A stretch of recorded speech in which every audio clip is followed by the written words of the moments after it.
So folks, it's winter, and you might be thinking, there's nothing I can grow. And what about all my herbs? They're all shriveled up, dying, kind of gone into the ground. Well, here's the thing.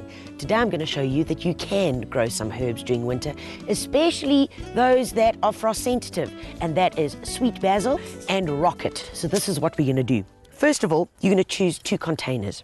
I pretty much dig these guys. So we've got those, and the first thing we need to do with those is we need to drill some drainage holes in them, because if we don't have drainage holes, the plants or the little seeds are not going to germinate and survive because they're going to get waterlogged.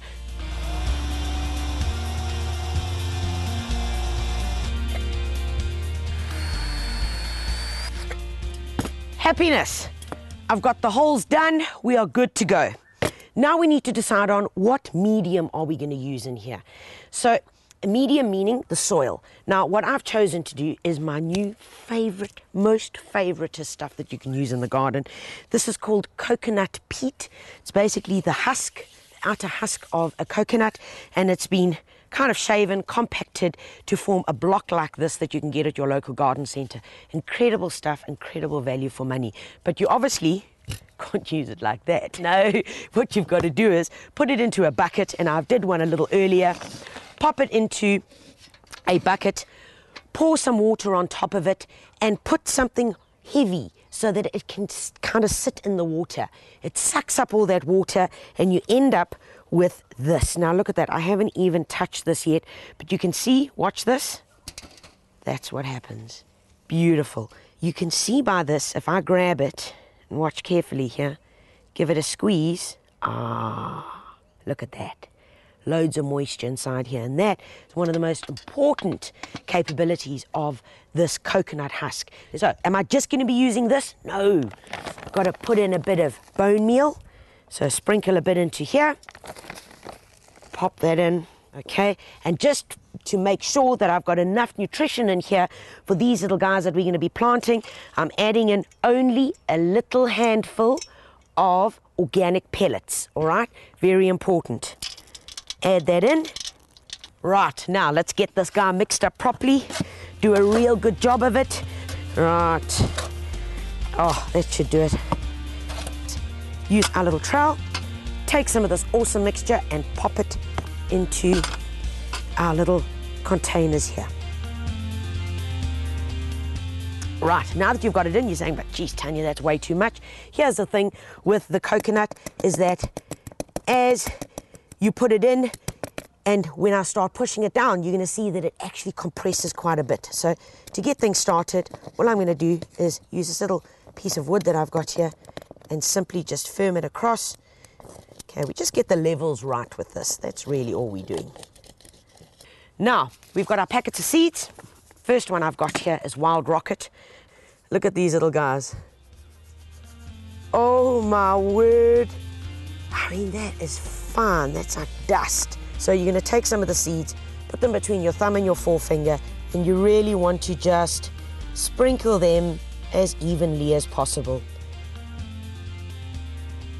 Right, we're firming the seed in, just making sure that it is in contact with our coconut husk, because that's important. And you know what? We don't even have to cover it, because the seed is so fine, it's simply just going to germinate right from there. So that little baby is sorted. Oh, you can see our drainage holes are working beautifully. And now we're going to do the sweet basil. So there are 2 ways that you can do this. Either you can take the basil seed and you can distribute it evenly, just like we did with the rocket, if you wanted to live out its entire life cycle here. So you would pick them when the guys are about that tall. The other way is that you create a little cavity in the middle, pop the seed into it, and then it comes up in a group. From there, you can then transplant it into a bigger pot that you can then put in a frost-protected area, and then the basil will be able to grow and live longer. Right, so got my seed. Same process. We're going to sprinkle it over. There we go, there, the little guys. And because it's a much larger seed, we need to now cover it. And the way we're going to do it is we're going to take this, our mixture, hold it between our hands like this, just a little bit. Then you're going to rub your hands together and just move it over the surface. There we go. Just like that. All right, and there you get a nice soft, gentle covering over it, and it's not too thick. We're not going to firm this down any huge amount. We're just going to take this guy here, firm it out there. Right, folks, so there you have it. 1 times rocket, 1 times basil, good to go.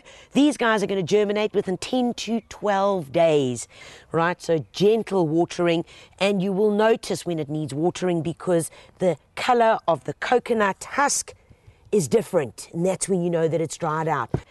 Do this in 2-week successions. Have another 2 that you then start, so that throughout the winter you will have sweet basil and rocket that you can indulge in and have at your home. This is a tip that you need to do to all your perennials that are kind of growing and flopping over. So I've got 3 stakes over here. Preferably choose green ones. The idea about this is that we want them to actually not be seen. So we're going to take one of these little guys. We're just going to pop it in here. There we go. Another little guy into the corner here. 1, 2, and you can put them in as closely into the plant or as far away as you need. Now we've just got a bit of garden twine here. All we do is we're going to take it, put it quite low down, and this is where you can really just decide how low you want it, depending on the height of the plant, obviously. I want to keep this quite low to hold the plant in. So there we go, just a little knot over there. We then take it round, feed it gently around the plant, do a little loop around the next one, feed it round. Right, when we've got our right length, grab a pair of garden scissors, cut it, and then we tie it up over here. So there we are. Snip that off. As the plant grows and as you find that you might need to open it up and go a bit wider or bring it in, you can simply just adjust it. This is a tip that you can do any time of the year. This is a little scraper that you can use to get rid of all unwanted weeds in the paving. All you're going to do is you're going to use it to cut away and even to scrape so that you can get the roots out, which is imperative, because if you don't get these roots out, it's just going to come back. So use that guy. There we go. Pull these babies out. Cut them off if you need to. And there you have it. A really cool gizmo gadget.